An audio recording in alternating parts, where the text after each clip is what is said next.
Okay, so good afternoon, everyone. I guess it's my time to start, or is it not? Okay, so my talk is about Rust for C++ developers. The idea here is to give C++ developers a jump start to the Rust programming language, comparing, contrasting the languages so that it's easier to kind of get into if you are a C++ developer or have some background in C++. And so my name is Pavel. I'm a developer, trainer, author. I have some books that I've written. They're all available online. Like I always say, please buy them. They make me money. So please do that. I authored a few tools that are part of my GitHub repository. I have some blogs which you can read if you, again, have trouble sleeping or something. And I've also authored some courses for Pluralsight. And so the idea here is to introduce Rust, again, with the mindset of C++, giving some coding examples. So we'll discuss briefly what Rust is and the main kind of thinking behind Rust and how it differs and how it's very similar to C++ in some regards. And hopefully I'm just going to show you some code which should make things easier to understand. Now, one disclaimer, I'm not a Rust expert. I'm also learning Rust as we go along. So maybe not all the code I'm going to show you is idiomatic Rust or the best Rust possible, but it should be close enough because the code is not going to be very complex. So what is Rust? So if you open the Rust website, it has some kind of slogans or sort of marketing slogans to lure developers to go and work with Rust. So Rust is blazingly fast and memory efficient. Rust's rich type system and ownership model guarantees memory safety, thread safety, and Rust has great documentation, friendly compiler with with error messages that are actually useful, and top-notch tooling. So this is part of the advertisements on the Rust website. So if you read that, you say, well, sounds like the perfect language to me. Let me have that. I want that and plenty of it. And so one thing, so we'll see several things in this session. Some of them actually make this advertisement correct. Some of them maybe not so much. But Rust is a language in progress and the ecosystem is growing. But it looks promising. I mean, that looks pretty good. So let's start with some general terms and compare C++ to Rust. So it's easier to kind of talk about them in more detail later on. So we have primitive types in C++, we have primitive types in Rust.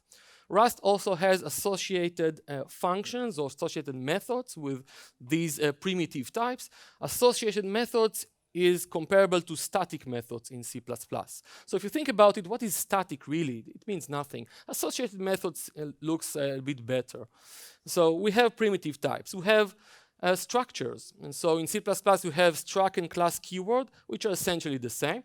In Rust, it said, well, why do we need two keywords? Let's just keep one, and that would be struct. And then we have enumerations. So enumerations in C++, we have enumerations in Rust. However, Rust enumerations are actually very, very powerful and much more powerful than C++. And I'll show you an example later on. And they actually can implement a union, in fact. They're actually more like unions than just simple enumerations, even though they can be that as well. So in C++, you can have pure virtual functions as part of a class, sort of an interface. And so you can have that in Rust as well. It's called trait. And again, these terms are different from lexicographical point of view, so it's important to introduce them. So we have inheritance in C++, inheritance from interfaces and inheritance of implementation. Rust has a limited support for inheritance, only for trait inheritance. It does not support inheritance of implementation, although traits can have default implementation, so this is kind of mitigated of sorts. We have support for runtime polymorphism. I'm not talking about compile time polymorphism using templates, which is available in C++ but is not available in Rust because of some things or rules which I'll share later on. We have in C++ attributes which are kind of a closed set of things we can say about something. In Rust, attributes are also implemented by traits, and actually they're extensible. We can create our own attributes and implement attributes on various types. And we have templates in C++. They're called generics in Rust, and it's not just a different name, it's a different approach. So in C++, it's mostly duck typing. So if you have some template that has a call to a function foo, if that class or type has accidentally function foo with the correct parameters, that will compile all fine. But if it doesn't, then it won't. So we can't really know upfront what you expect in some of these templates. And so this is somewhat is going to be mitigated in C++20 with concepts, but Rust already takes one step ahead to mitigate that and make this always safe. So that's some kind of introduction.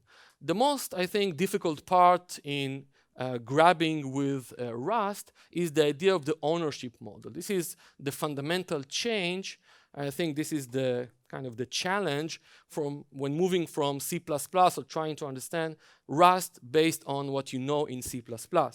So in C++, you can have a single owner or a shared ownership via various types, such as a shared pointer. You can have a single owner with a unique pointer, but really you're not enforced in any way. You can make mistakes. For example, you can pass a raw pointer to some function, and that function may decide that it is going to keep that pointer for later, which is, of course, a bad idea, because if you intended to share that pointer, you should have passed along a shared pointer, but the compiler cannot enforce that, and you're left on your own.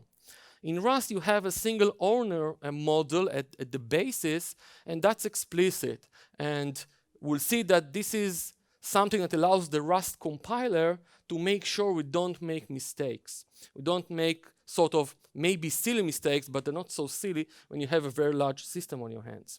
And so from C++ point of view, the developer has to know what it's doing. That's always been the case. I'm not saying it's good or bad. I'm just saying this is the way it is. This is the expectation. The expectation from the C++ developer is to do the right thing.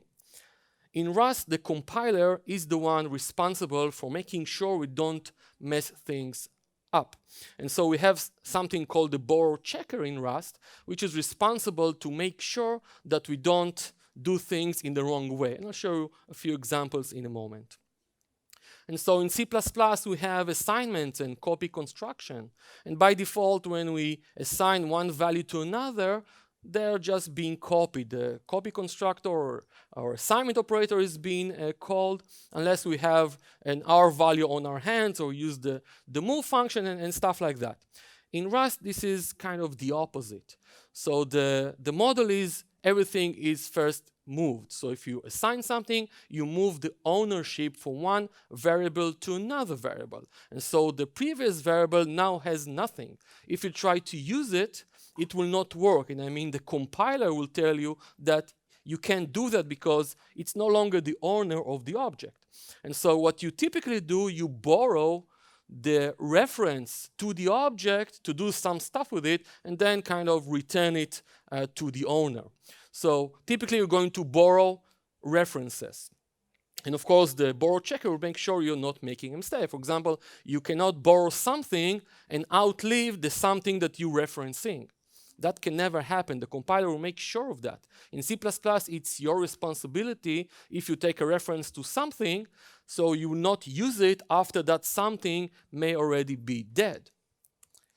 So enough talk, let's see some code. So here's a very, very simple example. Here's a C++ example. We have a vector v1 that's initialized with 3 values, nothing very spectacular there. And then I'm assigning that or copy constructing that to v2 and v3. And because v1 is an L value in terms of in C++ terms, then the copy constructor is going to be activated. And once we run this, what we get is really 3 distinct vectors. They have no connection to one another. Each one is independent. We have a deep copy going on here with these vectors. Each one can be developed further on its own. It's unconnected to the other vectors. If we try the same thing in Rust, this is what it looks like.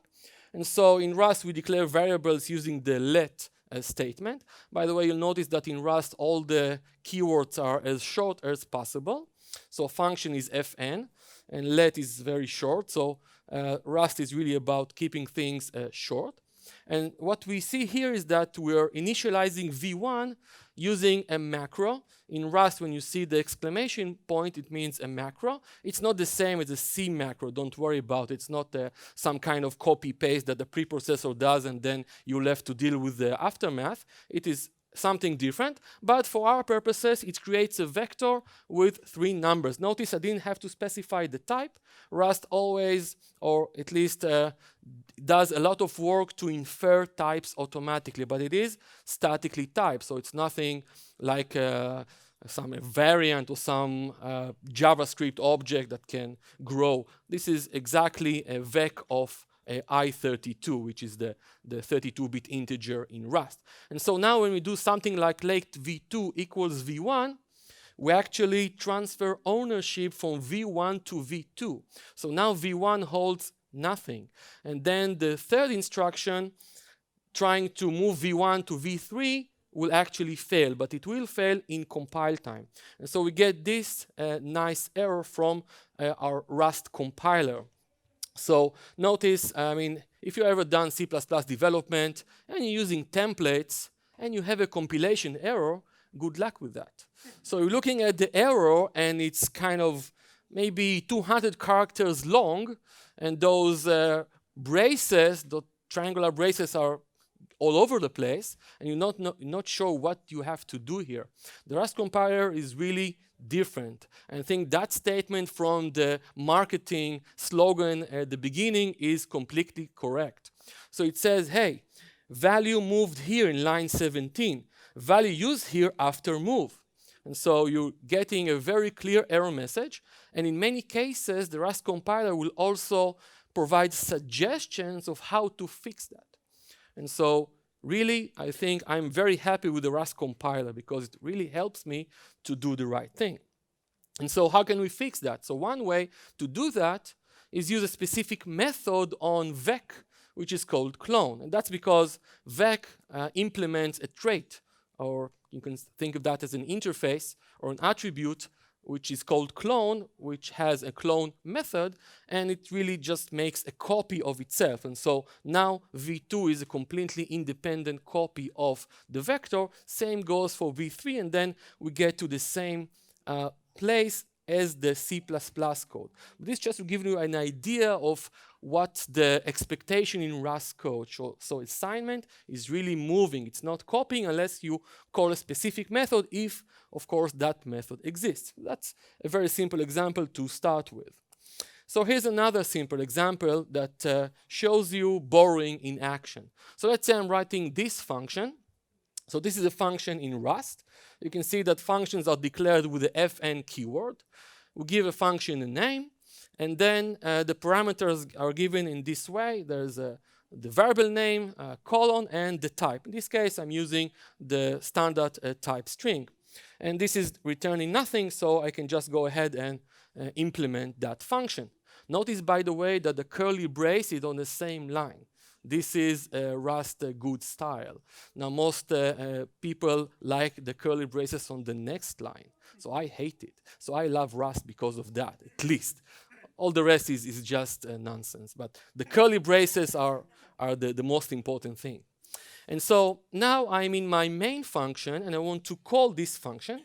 And so I'm creating a string using the associated, that is, static method called from.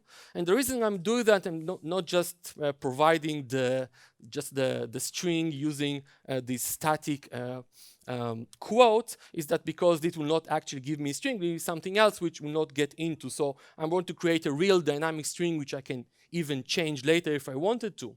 And then I'm calling greet name. And because I'm passing a name to the method, I'm actually passing ownership.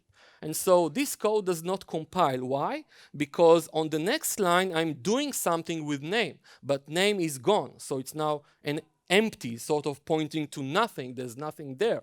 And so the compiler does not allow me to have this code. So it says, look, value moved here. And so you're trying to use it again here. You can't do that. That's against the rules. And so the solution to that is fairly simple, and just need to get used to that. And so here's what I need to do. The function greet is not going to get the object string, but a reference to string, because I'm just want to do something with that string, and that's it. I'm not trying to store it anywhere. I'm just going to use that as an input parameter. And so in this case, the call to the greet functions passes along a reference to the string.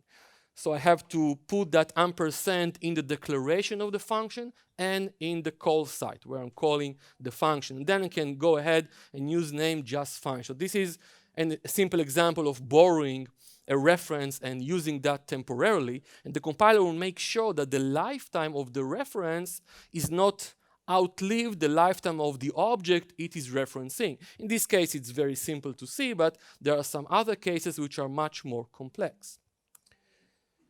Let's see another example where we actually thank the compiler for not compiling our code.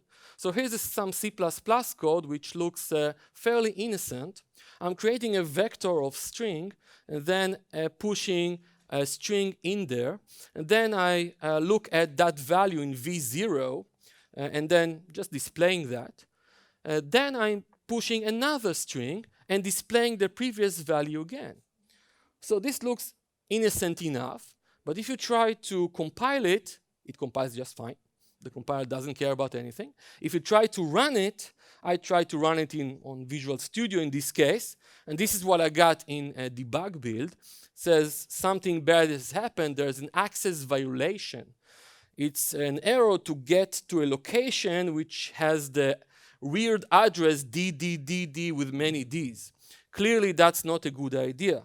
So if you look at the code, if you're a C++ developer and think a little bit, something here is problematic. And the problem is maybe not so easy to spot, even though we have only about 4 or 5 lines of code.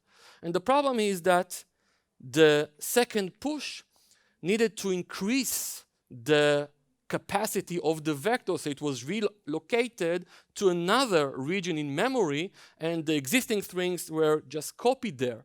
And so the previous reference was now referencing an old data which wasn't longer there. It's just not there. And the compiler cannot really help me determine that this is problematic. I'm going to hit problems at runtime. And maybe not all the time. If by chance there was still room in that vector, the capacity was higher and a reallocation was not needed, then that would work. But then I deploy the application, and in some case, after I'm adding more and more strings and using this kind of code, it will crash. So I'm going to debug these things, and this is no fun. It's better if the compiler can tell me up front, this is a bad idea. So if I try to do that in Rust, here's the sort of the equivalent code. I'm creating an empty vector. Notice the mute keyword. So in Rust, all variables are immutable by default, so we cannot mutate them, you cannot change them. If you do want to change something, you have to add the mute keyword. Again, everything is shortened as much as possible, which again gives the intent. You're opting in, saying, hey, I declare my intent to make changes to this object, which I think is better than the opposite. Most languages take the opposite stance. You can do anything with a variable, and then in C++ you have to stick a const in various locations to say, hey, I promise I'm not going to do any changes to that particular object.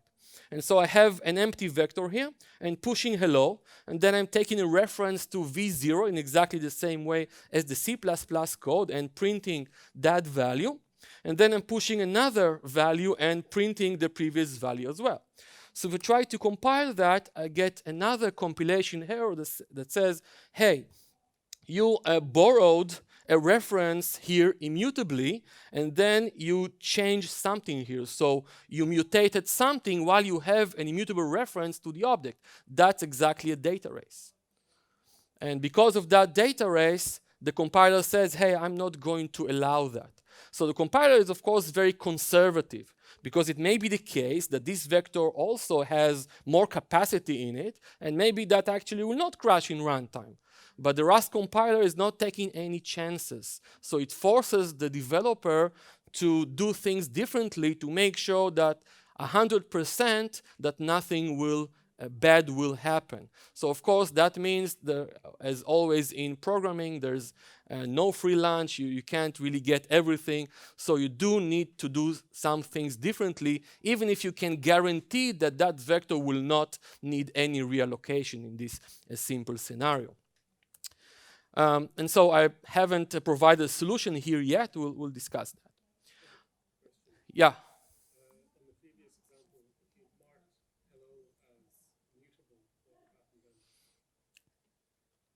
So it will not work in exactly the same way, because once you have a mutable reference, you cannot have any other references to the same thing, mutable or immutable. So that's the basic idea. If you have only immutable references, you can have as many as you want, because they can just read the data. But once you have one mutable reference, that's it. You cannot have any other references in the same scope.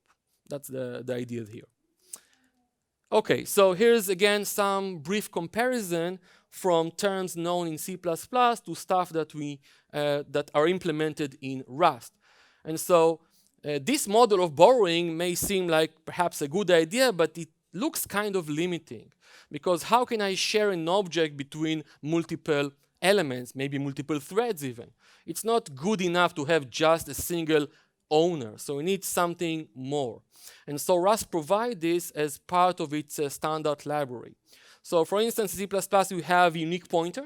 Unique pointer is very simple, something that allows us to have a single owner to something that is allocated typically on a heap. And so Rust has an equivalent called box. So I can take anything, give it to box : new, and that would be stored on the heap. And so the box will kind of point to that something. But box is a bit easier to use than unique pointer, because of a trait that Rust supports. You can actually access the T object implicitly without doing any special .get or something like this to get to the underlying pointer. So it's a bit easier to use, because this is a very common thing to do. For shared pointer that C++ provides, the equivalent in Rust are RC. This is the single-threaded reference counter. And we have ARC, which is the atomic reference counter. So if you need to share an object between threads, you have to use ARC, and that implements certain traits that allow it safely to move from thread to thread.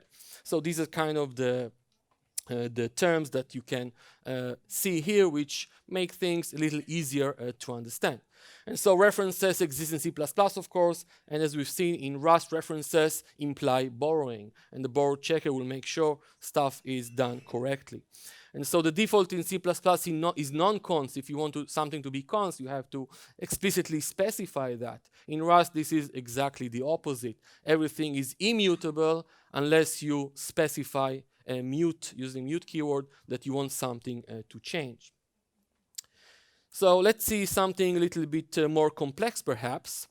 And so let's say I want to do something like this. I want to calculate the number of prime numbers between some first and last number, and I want to do that with multiple threads. So I'm going to do a very simple chunking by giving each thread a range of numbers to work on, and they're going to work on that concurrently and then give me back, each one will give me its result, and I'll just kind of add the result up.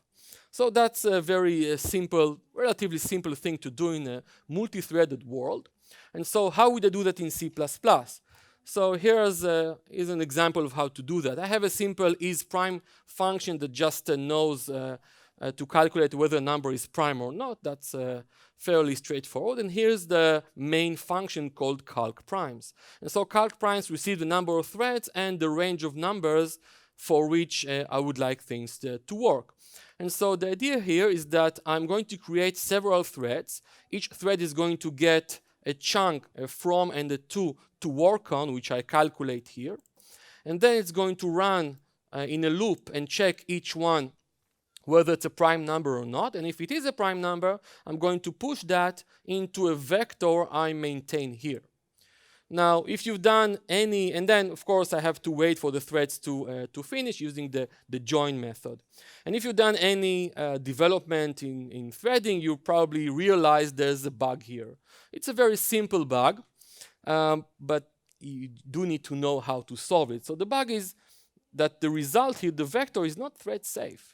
And so if I use push back here, that's not a good idea, because multiple threads are going to use push back on that same vector, and that vector will probably be corrupted.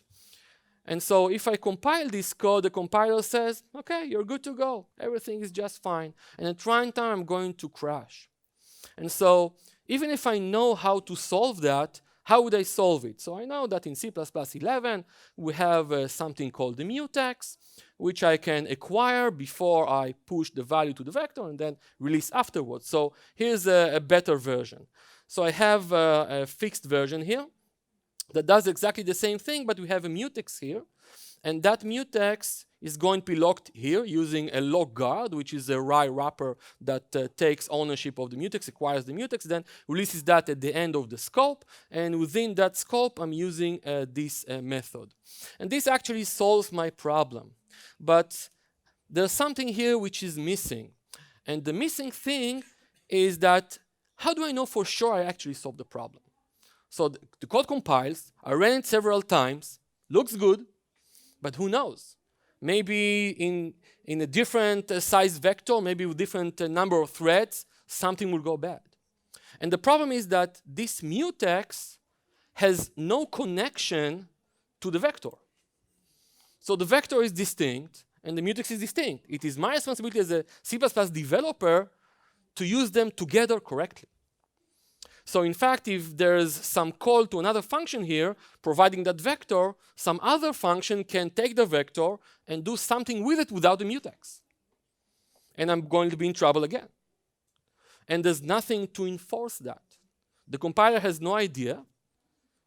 And that's because the mutex and the data that it's supposed to protect are distinct entities.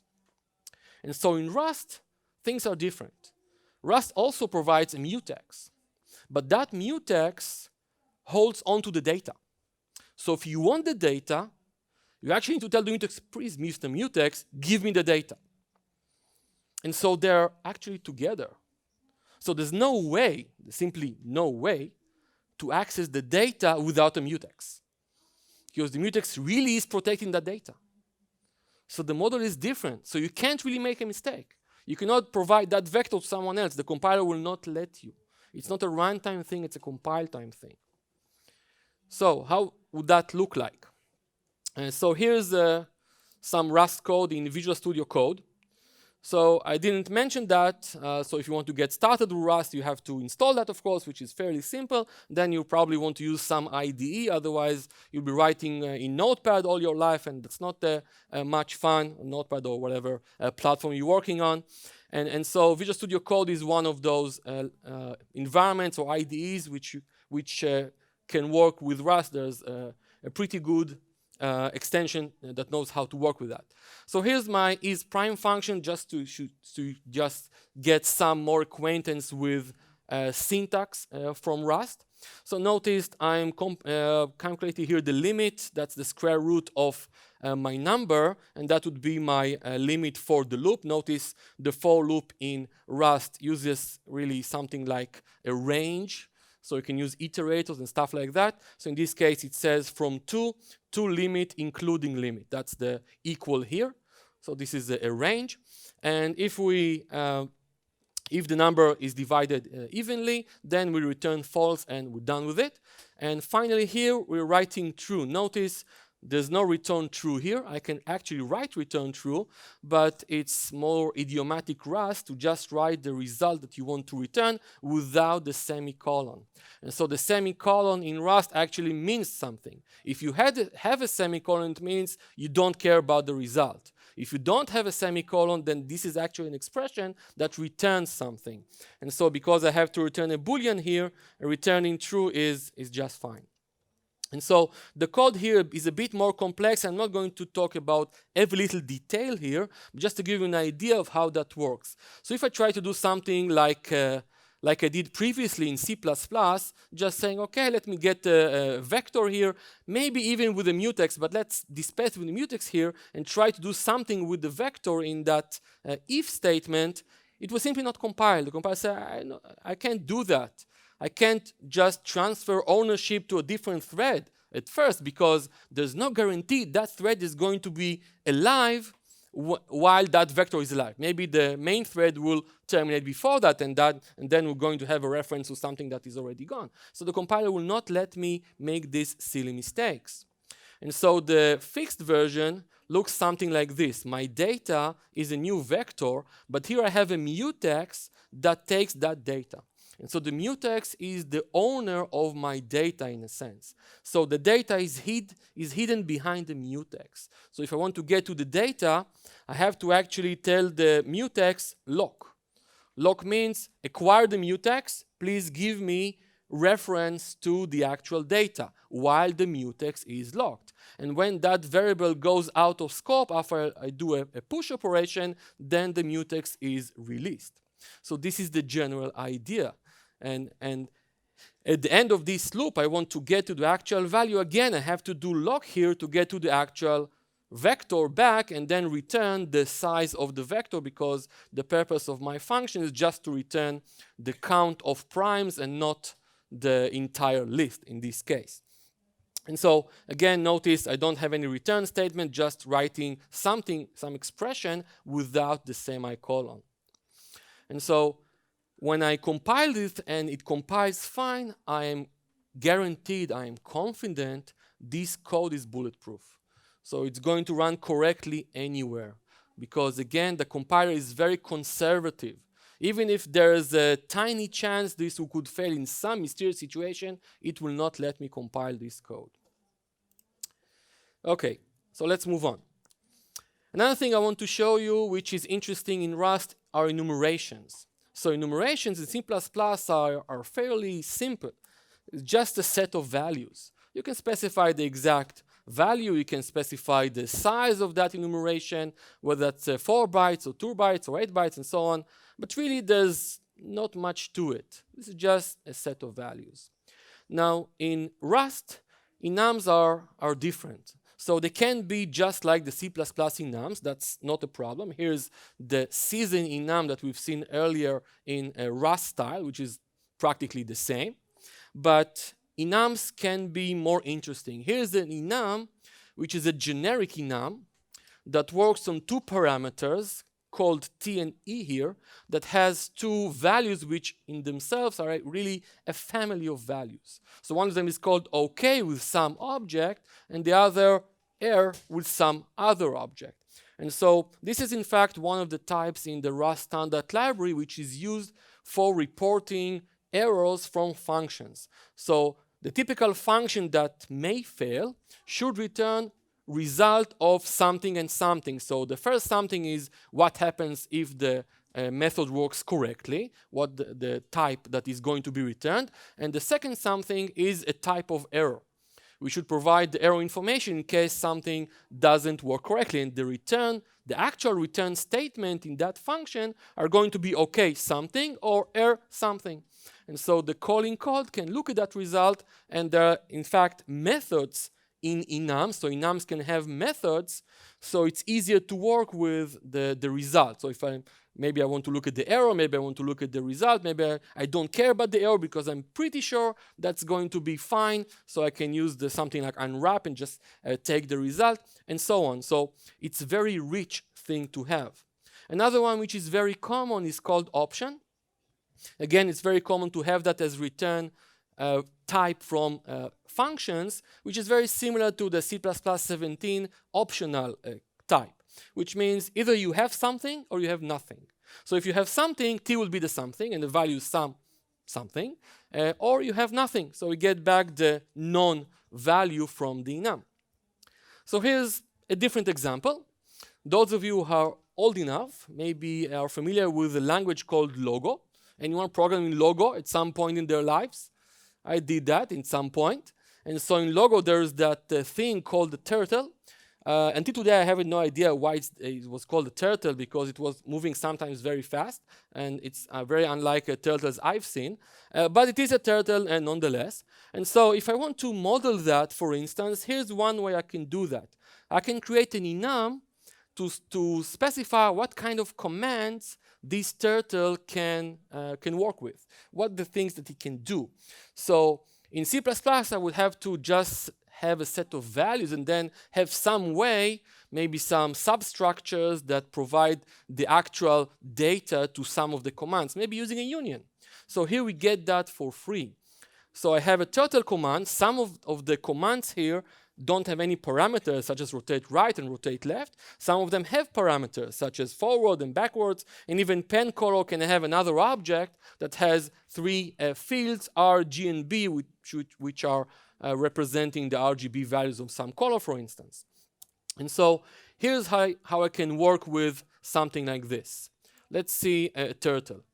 So we'll not see a turtle really, I'm just doing that from a textual perspective, but you should just imagine a turtle. If you've done logo development, then it's really usually was drawn as a triangle. Again, not really a turtle, but that was the 80s. So how do I define all these things? So here's the turtle command. This is the same thing we've seen on the slide. And with a minor difference, I've actually created a struct color here to hold the RGB values as just a distinct type and not just an anonymous type. And so pen color is going to be of type color. So I'm just writing that as part of the enum. The turtle itself, here's an object called turtle. So we can declare object using the struct keyword in Rust. And what we're declaring are just the fields. So we have 4 fields here: the heading of the turtle, X and Y, and the pen color, each one with its own type. So to add methods to the turtle, we're using the impl keyword. So that's the way to add methods to types. And so we can actually use as many impls as we want in various parts, if that makes sense. And so I'm adding here 2 functions. The first function is called new. It returns a turtle. This is something which is exactly an associated function, associated method, which means it is a static one, because there's no self here anyway. If there's no self in the parameters, this means static function or associated function.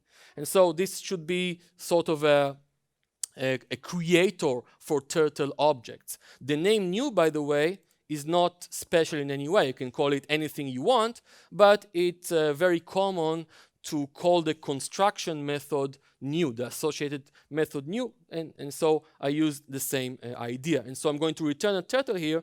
So this statement actually creates a turtle, and I'm initializing the fields to some values. And again, there's no semicolon here, which means this whole expression is returning from the function. If I put a semicolon, the compiler will say, hey, that's a problem because you're supposed to return turtle, and because the semicolon, you actually have the unit function, or the unit type, which is like void in C++. So that's not a good. So either use return, which is again considered a bad style when you just return something from a function, or just make the semicolon go away. And now I have that execute function. This is an instance method because the first parameter is self, which means this is the turtle itself. And because I'm going to do something that mutates the object, I have to take a mutable reference to that object.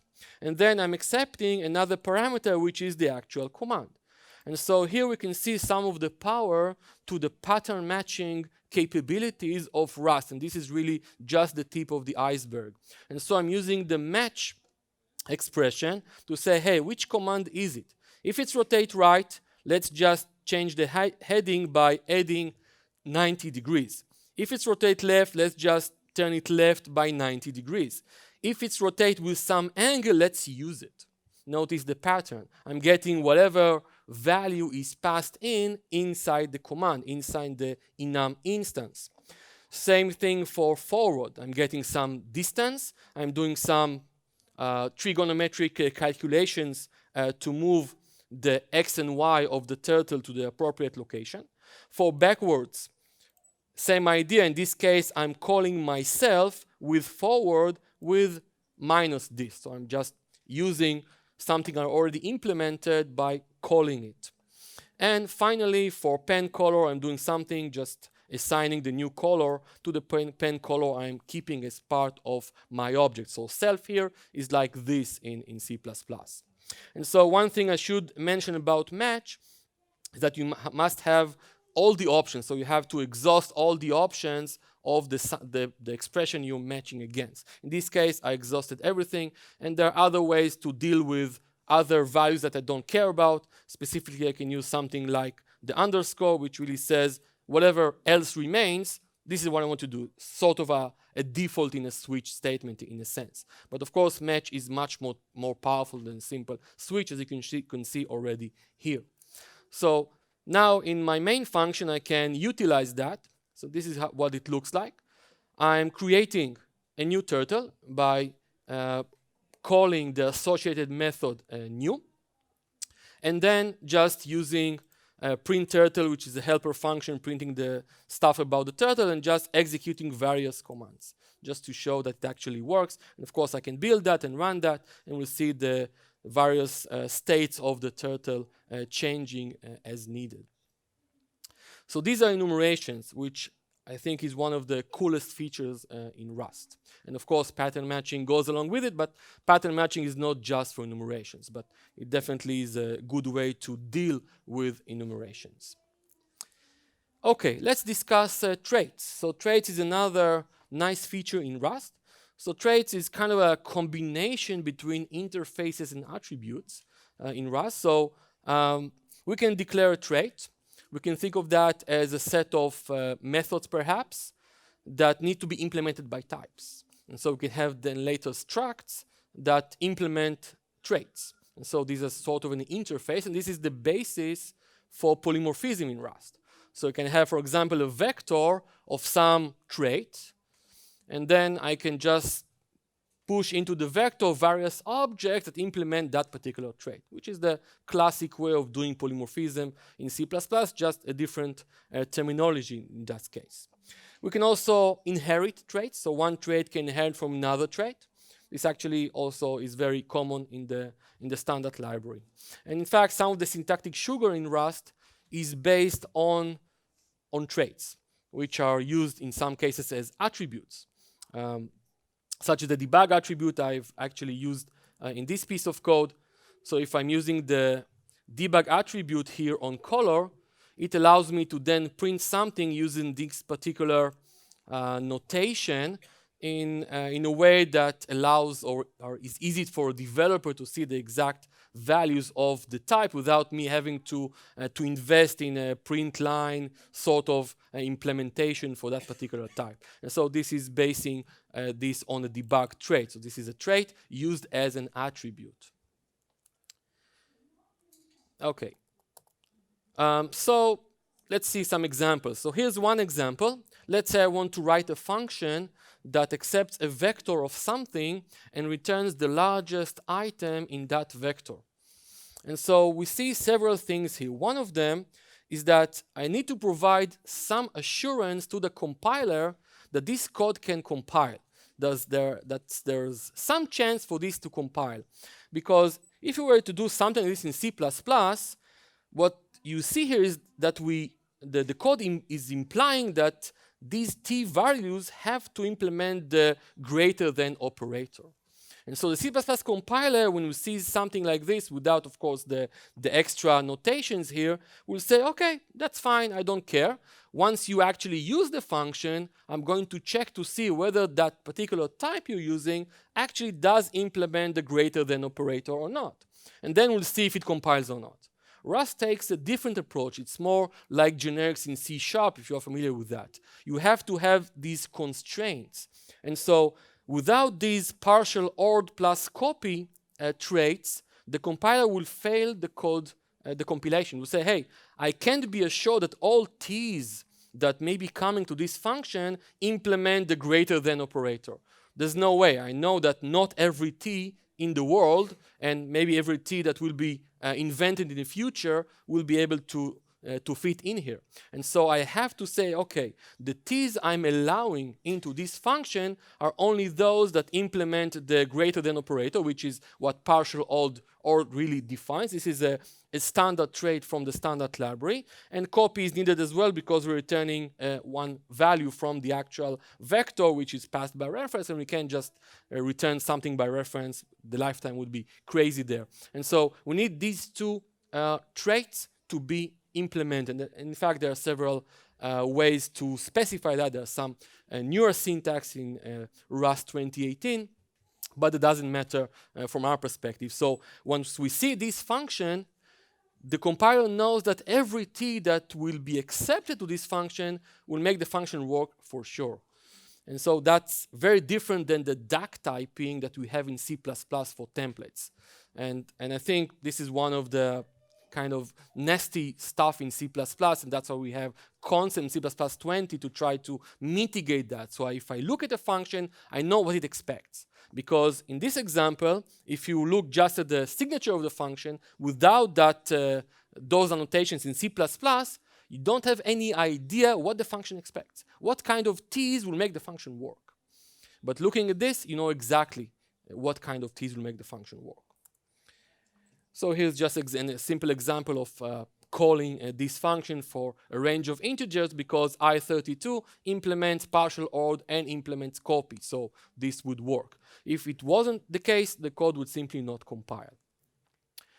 And so, as I mentioned, the basis of polymorphism in Rust are traits. So let me show you a quick example of what that looks like.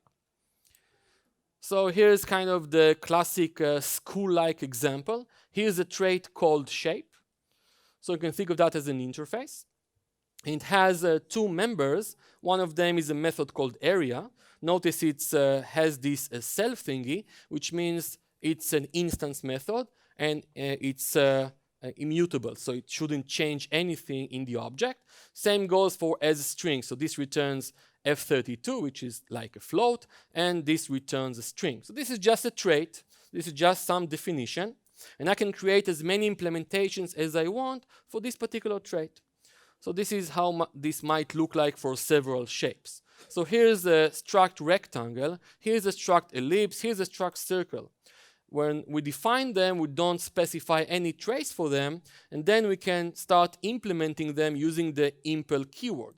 So I'm saying impl shape, that's the trait, for rectangle. And now I must implement both functions, otherwise my class is sort of abstract and the compiler will fail to compile that. So in this case, for area, I'm just calculating the area. For string, I'm using the format macro to kind of create a string based on these formatting parameters. And that's going to be returned. Notice again, there's no semicolon, so this is an expression that's just going to be returned from this function. Same idea for others. So here's impulse shape for circle. Exactly same idea, nothing very special here. Same idea for ellipse. So now I want to use that so I can create a vector of shape. So shape is our trait. And so one of the ways to specify that is using this dyn keyword, which is relatively new. And again, I want that to be mutatable because I want to add new shapes. And so I have a rectangle here. I'm going to push it and add it to the shapes vector. Same goes for circle, ellipse, and so on. And then I can just go ahead and iterate over them using the for statement, getting a reference to each of the shapes. Each of these shapes is with a variable s, and that's going to be of a shape type. And then I'm just calling that polymorphically using the virtual function mechanism behind the covers, which is very similar in the way virtual functions are implemented in C++ typically. So this is just a simple example to show you how polymorphism will look like in the classic object-oriented sense in Rust. Okay, so what about external packages? So we have, when we're looking at a language, there's the language itself, and there are the libraries. So the libraries are super important. In fact, they're usually much more it takes much more time to learn the libraries than the actual language. The language is very kind of usually finite, but libraries seem to be kind of just continuing to grow from version to version. And so in some cases, the standard libraries are just not enough. You want to do something that is out of the scope of the standard libraries. Maybe you want to manipulate images. Maybe you want to work with XML. Maybe it is part of the standard library, maybe it's not. Usually, at some point, you need something else. And so in C++, if you want to get something else, you have a very large ecosystem. C++ is a very relatively stable and old language. There are a lot of libraries in C++. And we know that we have the Boost libraries, which sort of were the de facto standard for external libraries because of that 13-year gap where C++ didn't move an inch. And there are many other libraries out there. But how do you get them? How do you know what's out there? And even if you know what's out there, maybe you want to manipulate images. There may be 25 libraries manipulating images, which is better. And so there's really no single repository that I know of in C++. So if you're working in the Microsoft ecosystem, you have something called NuGet. And NuGet started its life for .NET, but in fact, NuGet today supports C++ as well. So you can search for packages on NuGet for C++, assuming, of course, the author of that package actually listed that inside NuGet, which is, of course, nice. But again, what about other platforms? What about libraries that are not part of NuGet? Not everybody likes Microsoft. And so you actually are left on your own. You can just go ahead and look over the web and just try to find something. Rust has a fast-growing ecosystem. It's not as large as C++ for sure. Rust is a relatively young language, but it is expanding rapidly. There's a package manager which is built in. It's called Cargo. It's the one that's actually usually building your application. And it knows to do a lot of things. So you typically don't initiate the Rust compiler directly. You don't do that.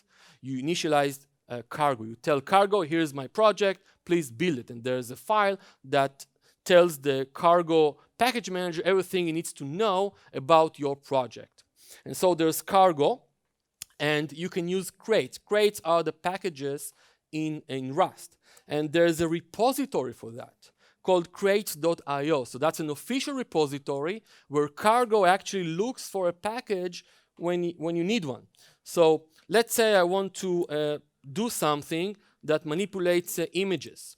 So here's the crates.io, and I wanted to do something with the PNG files. So I'm just searching for PNG, and I'm finding an exact match here for PNG. If I go ahead, I can see here that this is the code I have to copy and paste into a file called cargo.toml, which is the configuration file for Cargo. And once I do that, so here's my example here. Once I do that, it goes and automatically brings this package and all its dependencies from that crates.io repository with the correct versions. And then just builds that as part of my project. In this case, the demo I'm showing here is something I wanted to do, which is create an image of the Mandelbrot set. If you don't know what the Mandelbrot set is, it's a very cool thing. Go to Wikipedia and read about it. So I wanted to do that in C++, and I wanted to do that in Rust. And so here's the code in C++. And so the code itself is not very difficult. It's single-threaded. But the problem was I needed to use complex numbers, because this is required by the algorithm, and I needed to use a PNG library. So fortunately, complex is part of the standard library in C++. That was easy enough. Just include complex and you're done. But PNG is not. And so I actually went to the web and tried to locate some PNG library in C++. And of course, I found many of them. But I had no idea what was good, what was not so good, what was cross-platform, what was not. Rust is cross-platform, so maybe I want my PNG library to be that. C++ is cross-platform. I want to make the PNG library also use something which is cross-platform. And so luckily, in fact, this is, I think, pure luck, I found a library in NuGet, a C++ library that deals with PNG. I actually didn't check to see whether it's cross-platform or not. This would require me to do some extra checks because it's not guaranteed in any way. But at least I found something which seems to work. And so I've used that library to create a PNG file here in the save to bitmap function by using the code provided by that library, which, again, I feel very lucky to have made it so far. But I have no idea if there are any bugs here. People like this library or not. I really have no idea. Not much, at least. So what am I going to do in the Rust case? So in the Rust case, let's find that. All I did here, I needed two things: complex numbers and PNG support.